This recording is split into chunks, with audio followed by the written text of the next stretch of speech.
মদিনার বাজার দিয়ে নবীজি যাচ্ছেন, নবীজির একটা ওট পছন্দ হয়েছে। তো নবী ওটের মালিকের কাছে গিয়ে জিজ্ঞেস করলেন, ভাইয়া এই ওটটার দাম কত?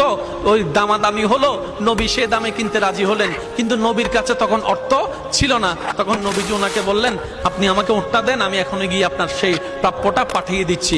ওটের মালিক ওনাকে ওটটা দিয়ে দিলেন। আশেপাশে যারা ওটের মালিক ছিল সবাই জিজ্ঞেস করতেছে, এই পাগলা, তুমি কি যাকে ওট দিয়েছো তাকে চিনো? বলে যে না। নাম জানো? বলে যে না।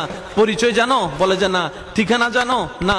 তো তুমি যে ওটটা দিয়ে দিলা, উনি যদি ওটার টাকাটা না ফাটায় তখন তো তুমি লসের মধ্যে চলে যাবা। সে ওটের মালিক বলে, এত সুন্দর নুরানি চেহারাওয়ালা কখনো বাটপার হতে পারে না, কখনো চিটার হতে পারে না, কখনো মিথ্যুক হতে পারে না। ওনার চেহারা দেখেই তো আমি ওট বিক্রি করার আগে মনটাই বিক্রি করে দিয়েছি, মনটাই বিক্রি করে দিয়েছি, মনটাই বিক্রি করে দিয়েছি।